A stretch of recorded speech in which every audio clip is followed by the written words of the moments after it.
all my books, I picked the dedication very seriously. Lethal Range was dedicated to my wife. And so my mom said, "Did you forget about me?" And with Out for Blood, I dedicated that book to my mama, which is funny because it's kind of like my most action-packed book ever. Yes. So the one that's dedicated to my mom probably has the highest body count.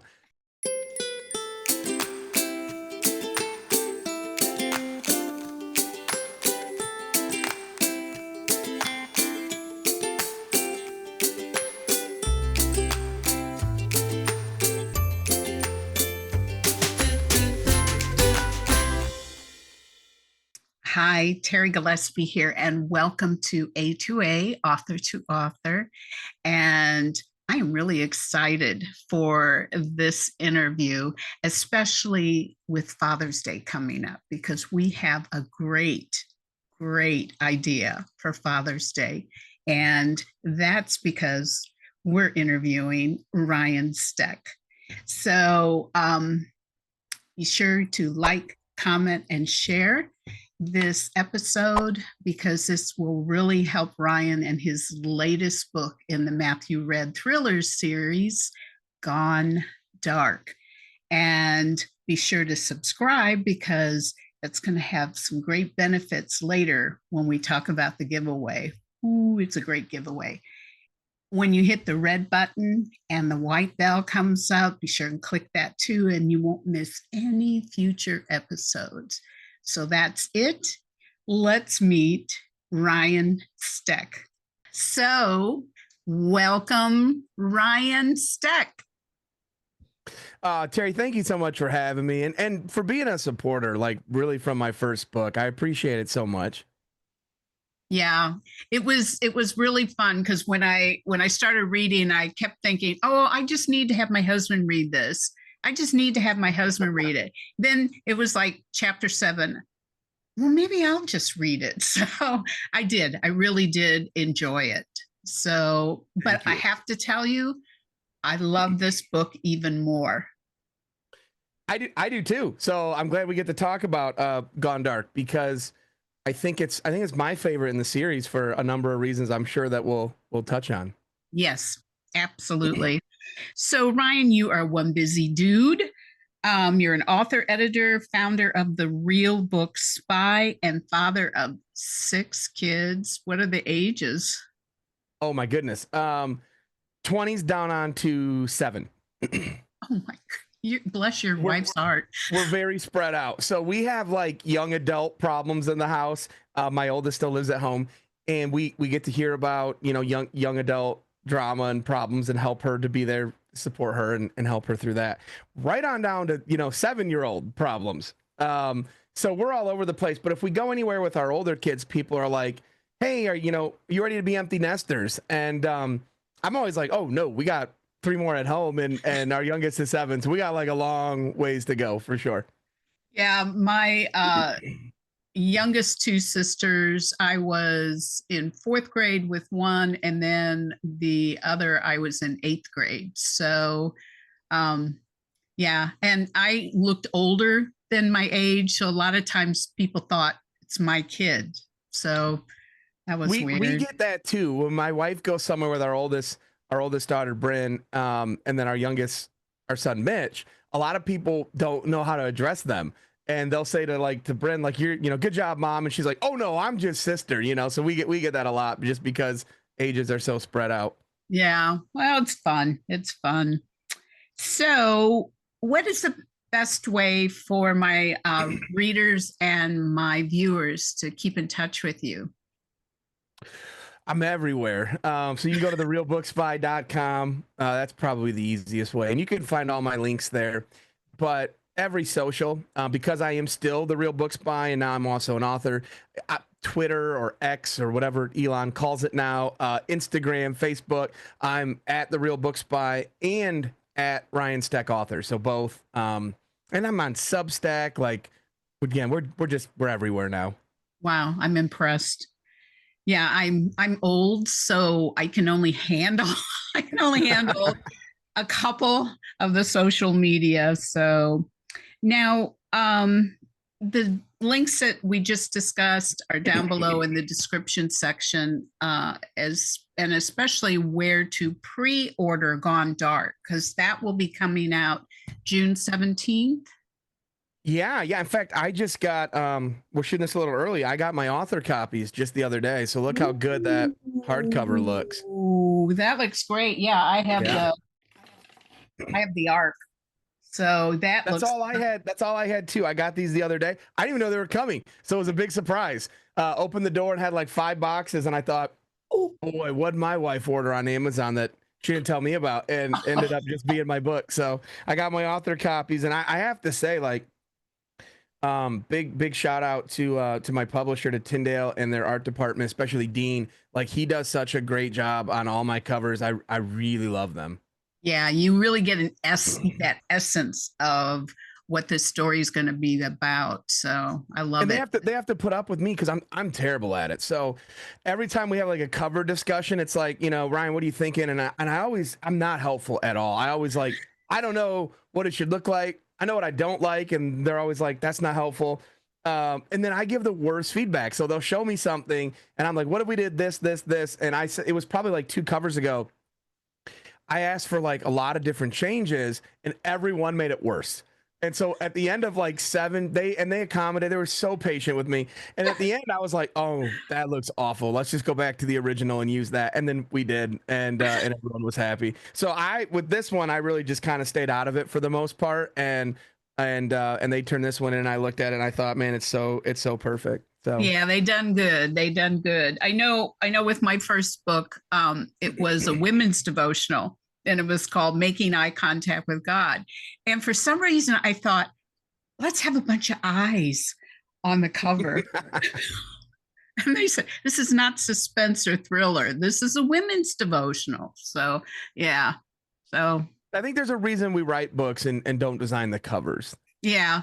Yeah. I mean, I am a watercolor artist, so but Oh, wow. totally different. Totally different. So yeah. Well, I have to say, what is the Real Book Spy all about?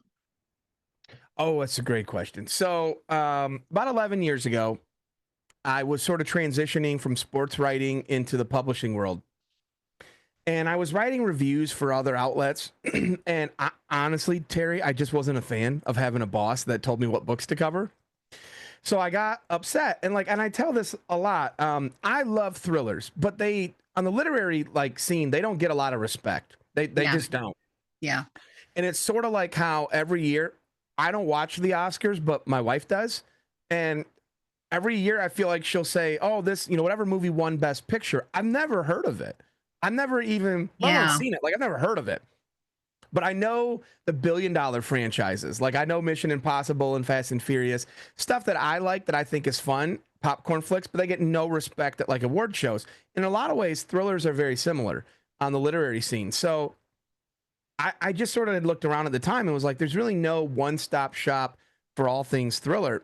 And it was a mentor and dear friend of mine, New York Times bestselling author Ted Bell. He said, "Hey, buddy, if you build a website, we'll come." And so I launched a website in 2014 called The Real Book Spy, and it is exactly like a one-stop shop for all things thriller. So it's reviews, interviews, exclusive news, and it really went fast. And today we're up to just under 3 million readers on that.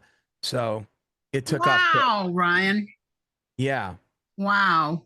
Well, we will have a link to that in the description section. So those of you who love thrillers like I do, and like Ryan does, and like millions of other people who may not say so, clearly, if you've got 3 million.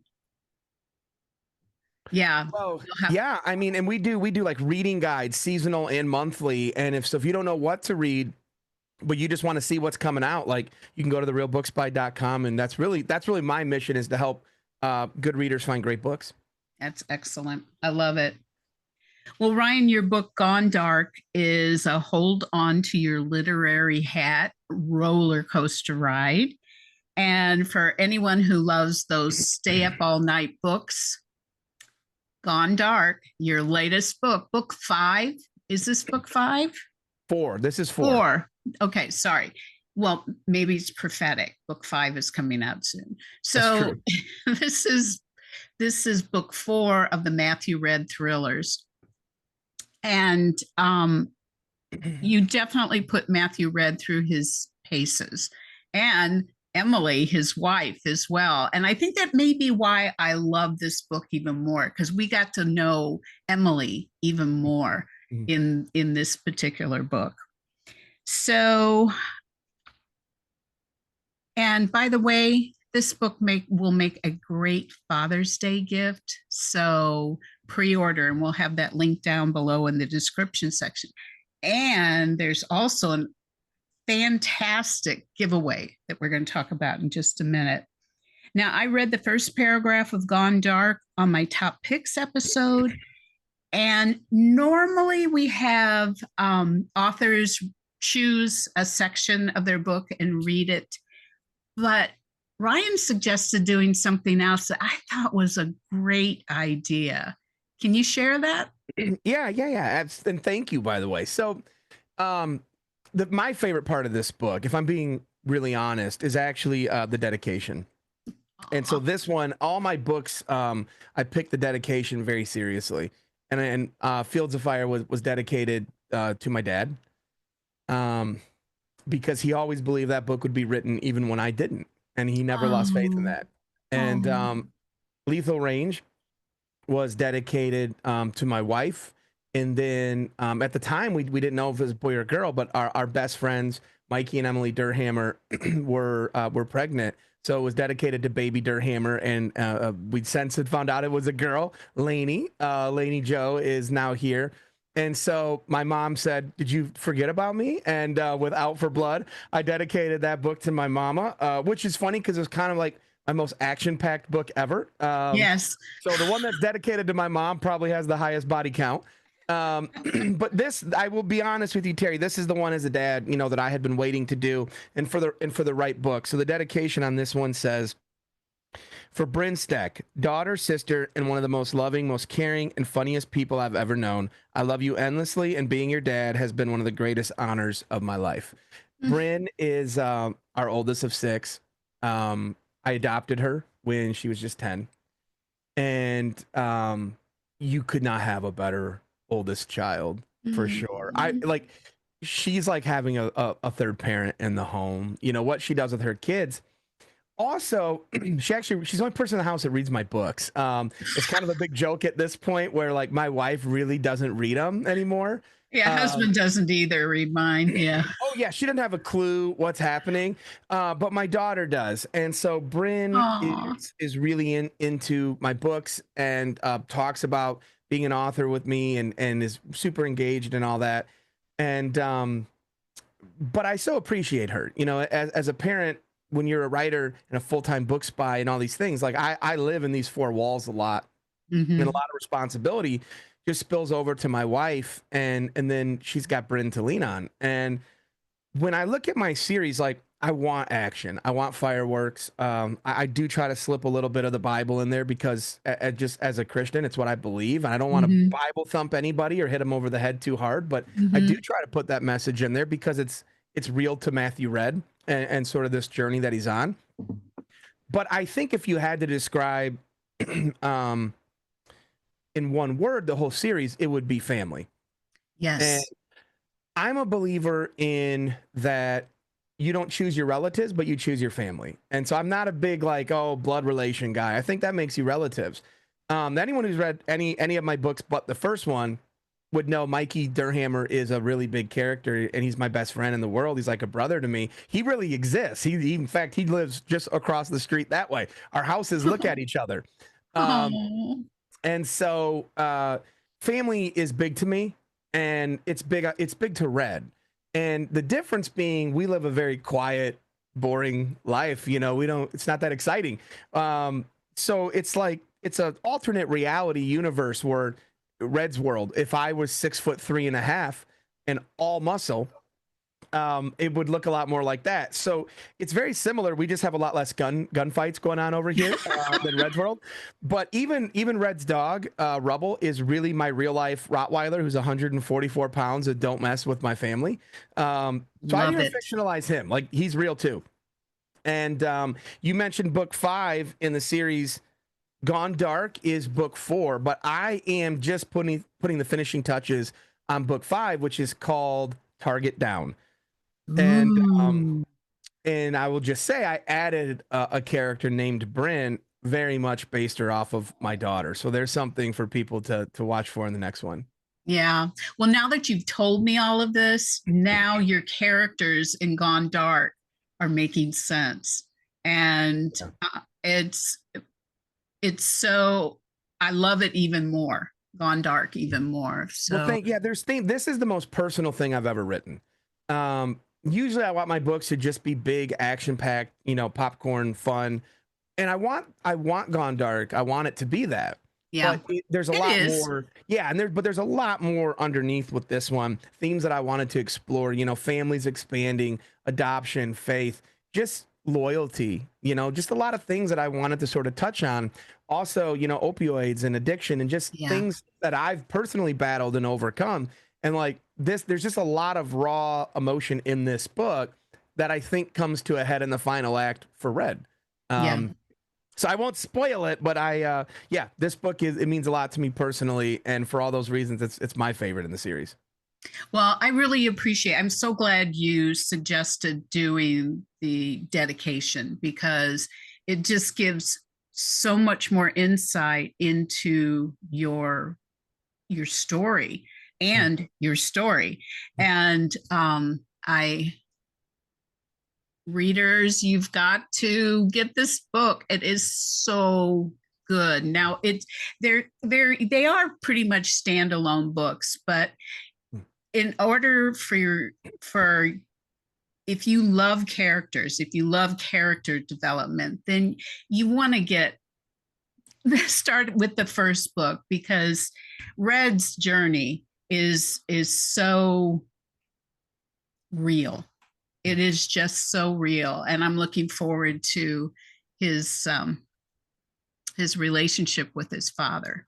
Did I say too much?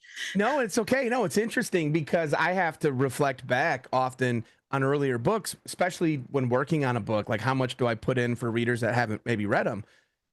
And I look at where Red was at in Fields of Fire, and really the log line on that book is, I used to be able to do this. All my kids can quote this, just so you know. They heard it so many times in interviews and appearances. But the log line on that book was just simply a former Marine raider returns home to Montana for the first time in a decade to investigate the death of his adopted father, only to uncover a global conspiracy that only he can stop. And I once said this at a book event, by the way, and I got like 8 words in, and real Mikey was there and real Emily, and my kids all started like saying it from the audience, and everyone laughed because they know it by heart. And so but the thing of that book is Red was a loner. He was coming back home really alone. And when we meet him in Gone Dark, he's married, he's a father. And look, I always wanted that for him. There's this moral conundrum for him of like, I want to just be a cattle rancher. I just want to be a dad. I just want to be a husband.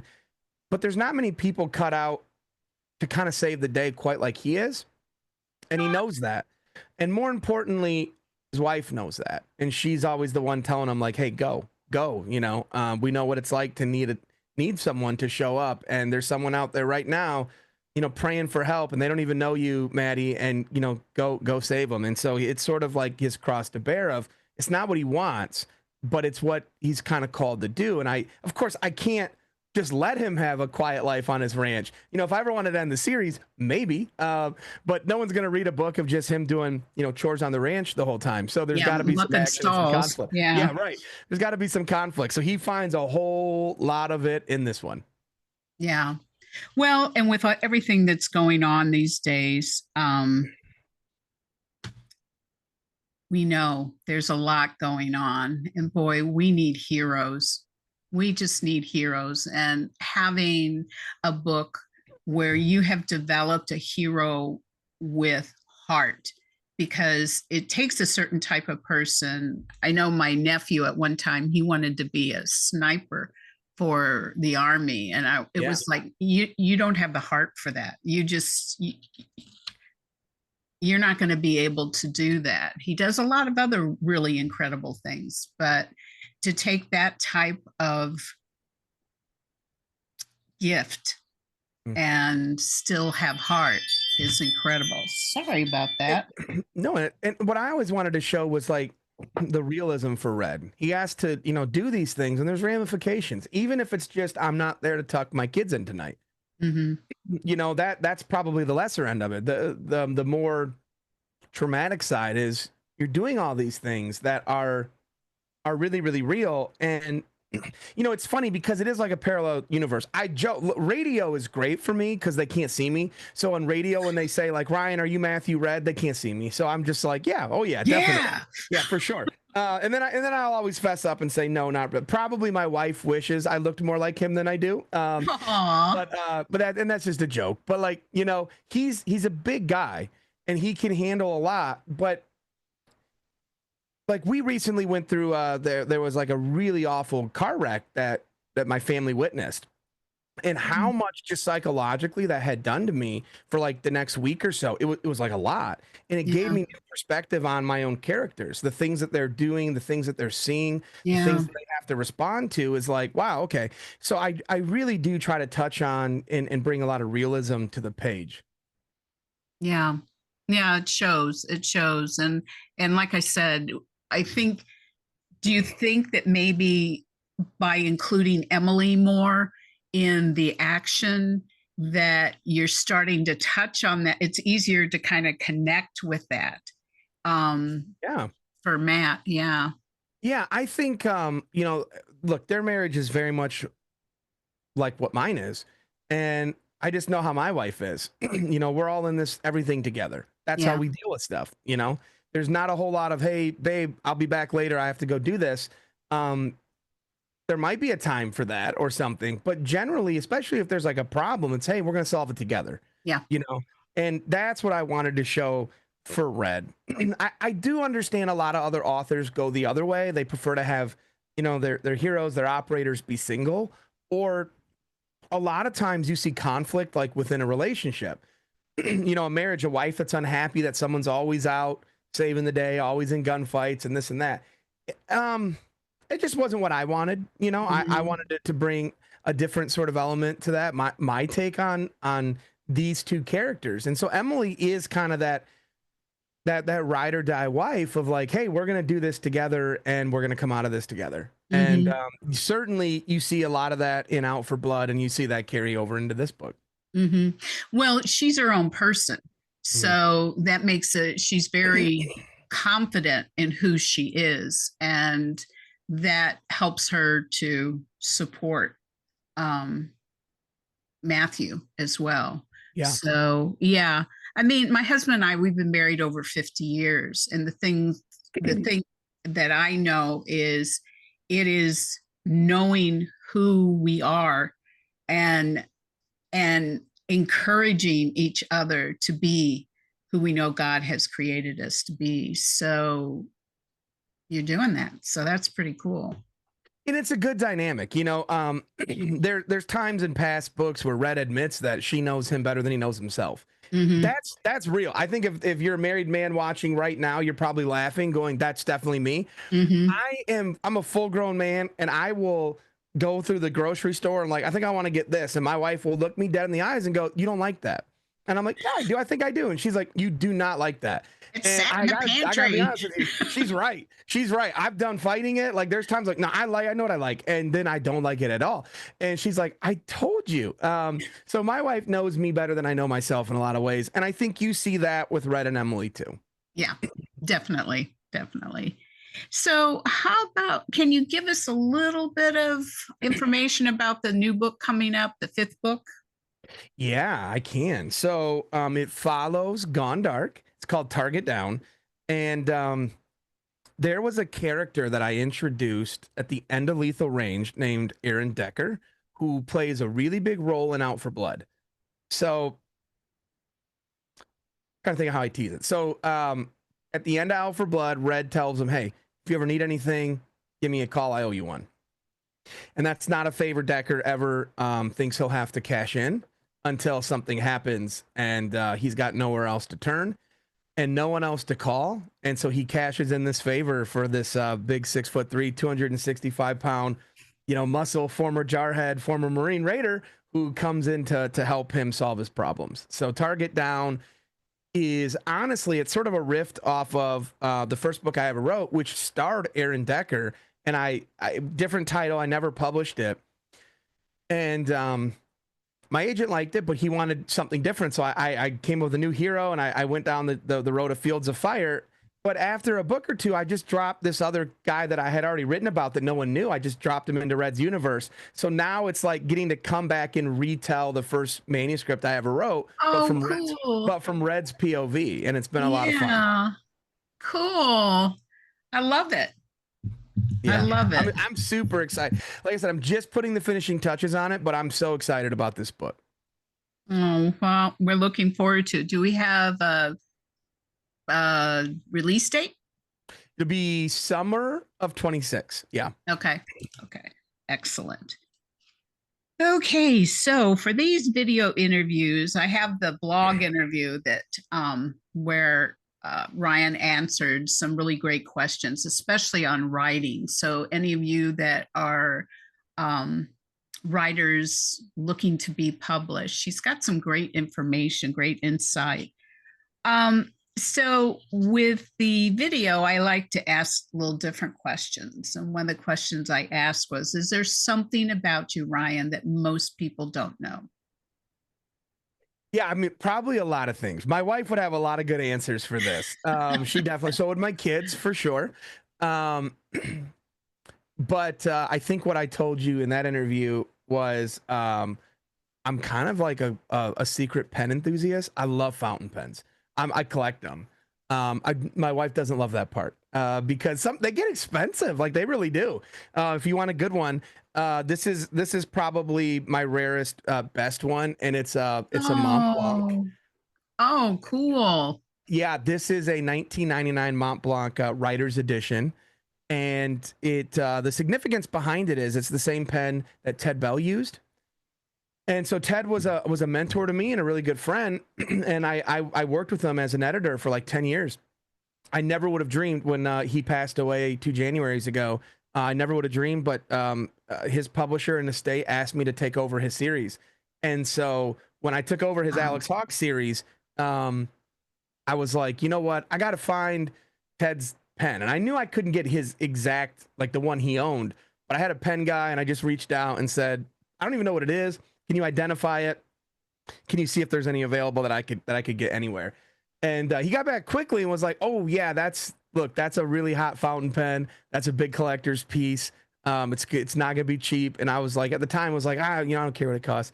I didn't run that past my wife. But I'm like, yeah, I don't care. And so I finally went to her and when they found one and they were like, hey, you can get it. And I had to ask my wonderful wife, like, hey, can I go buy this? And she's like, how much? And so, but we support each other. She's got a yarn addiction and is always at Joann Fabrics and Hobby Lobby. And I don't even ask. I just tell her, go do your thing. So she's like, buy your pen. And, but yeah, I started after my first book writing a lot by longhand, just because I could get out of my office. I could go sit outside on my porch on our swing. And I don't ever like write a whole book out by hand, but I do write scenes or like very rarely a full chapter. It's usually chunks. And I just see scenes in my head and it's like, okay, I know I kind of just take it a day at a time. So like, I know tomorrow I got to figure out this problem. So I'll start thinking about it and I'll get up and make some coffee and I'll go outside and sit out back and I'll just start sketching. Here's what I know I want. Here's what I know I need, taking notes. And then as the scene comes to me, I'll let it play in my head for a while and then I'll just start jotting down parts of it like chunks. And then I come up here to my office and I type it out. And so I have found that actually helps me like create faster. It gets me out of the office and so I really do love working by hand. And I don't know what it is, but if you've ever written with a fountain pen, there's just nothing quite like it. You know, it's so, the way a good pen, a good nib and good paper and good ink, like it just glides. It's smooth. There's just something that feels right about it. And if I don't really get writer's block, but like if I'm ever just kind of like, I don't know exactly how I want the scene to look, that's my go-to. I grab a fountain pen and a journal and I just go sit and work on it. Well, I used to do calligraphy. Oh, so So you know. Yeah, you know. yeah. And and you're right, there's something about the pen, there's something about how it rests on that paper, the Yeah. nib, how it rests. It's yeah. Now my husband, on the other hand, he's a retired engineer, and he loves mechanical pencils and certain types of pens like gel writers. Mm-hmm. And he was addicted. Like we couldn't go anywhere, any store, without going to the stationery section and him just meticulously looking at each and everything. So, I mean, he had like shoe boxes of Oh pens yeah. and pencils. So, I'm a penaholic. They're not all super expensive. I kind of, some are, some aren't. If you're new to it, I like meet people all the time that never tried a fountain pen, and I'm like, what? Like you gotta try a fountain pen. yeah. And so yeah, so I love that. I collect like hats, like New Era caps, and it drives my wife nuts because I got probably like 250 of them, and I only wear realistically like 5 or 6. And she's like, "Why do we have them?" I'm like, "I don't know. You should have cut me off way long ago." So outside of that, I'm a big sports guy. Baseball, I like the Yankees, the Tigers. Football, the Detroit Lions. And so generally, either I'm watching a sport or writing a book, or I'm somewhere with my family. That's pretty much most of my life right there. Or at church, we do a lot of volunteer stuff at church and spend most of our Sunday at church every week. But outside of like, if I'm not at church or in front of a sports game or up here writing a book, I'm with one of my kids. You can pretty much bet on that. Yeah. Well, to me, that's a full life. That is Yeah. absolutely a full life. Well, on that note, this month's A2A giveaway, Ryan's publisher, Tyndale, has a fantastic giveaway for not one, not two, but 3 winners. One winner is going to get all 4 books of the Matthew Red series: Fields of Fire, Lethal Range, Out for Blood, and Gone Dark. And so one winner is going to get the whole set. And then 2 winners will get the Gone Dark book, the most recent book. So I want to say thank you to Natalie at Tyndale. That was pretty amazing. So viewers, how many of you would like to be one of those winners? Well, it's really easy. And if you watch this series, you know how easy it is. You like, comment, share, and subscribe, both on this YouTube episode and also on the interview blog on my website. And if you're already a subscriber, all you have to do is like, comment, and share, and you'll get all those extra entries for that giveaway. Now, the drawing will be held Friday, June 13th. And one caveat, and that is only the contiguous US. So it seems like we should be able to figure out a way to at least include Canada and in there. I think it's a rights issue most of the time, distribution and a rights issue. Is it really? Yeah. I thought it was just postage. No, I don't think so. Yeah, I think it's Really? generally a right. Yeah. Oh, well, huh. Well, I appreciate you telling me that, because I've been sitting here trying to riddle it out in my head. Well, I've been learning about it myself because I only recently discovered that Fields of Fire was selling well in Japan. I had no idea. I didn't have a clue. That was news to me too. Yeah, my kids heard that and said, "You're like Uncle Jesse from Full House when his song took off in Japan." I just found that out recently. I had no idea at all. So that's so cool. That's so cool. Yeah, I have friends that she just got a letter from a woman in Ukraine, and it's like, that is so cool. Yeah. So, Ryan, do you have any final words for my viewers? Well, I would just say, coming back to, you have all this advice for people that want to write. And definitely, by the way, if you're watching, go check out the blog, like, comment, share, subscribe to Terri. She's so awesome. And I'm so glad I finally got to meet you. Like, seriously, from book one, I knew you had really been a supporter and champion of my books, and it's meant a lot. I would just say, if there's anyone watching that really wants to write, there's this saying that people always say, write what you know. And if that were true, Matthew Red would, work at home and never go anywhere. And don't do that. Like, don't do that. Don't write what you know. Write what you want to read. That's my advice to people when I'm asked all the time. Hey, I really want to write. Do you have any advice? And I say, yeah, write what you want to read. When I set out to start this series, my two very favorite authors of all time are Vince Flynn and CJ Box. And I told my agent, I'm going to go write Vince Flynn meets CJ Box. And I just remember there was this big, long, like, audible sigh and then a pause. And he goes, what's that look like? And I said, I don't know. Give me like a year. We're going to find out. And so I wrote what I wanted to read, and that's the truth. And that's my advice to other people. There's going to be things you don't know. Absolutely. There's going to be things you have to research, but research is half the fun. I just wrote an Alex Hawke novel in Ted Bell's franchise called Ted Bell's Monarch. And I signed the contract, and then I came home after celebrating, and it was time to write. And I'm like, oh my goodness, this guy he's British, there's so many things like I don't know. And don't let that part of it scare you from the writing. Just go drill down into your research. That really does become half the battle, but it's also fun. And then just write what you want to read. I'm a big believer in that. Yeah.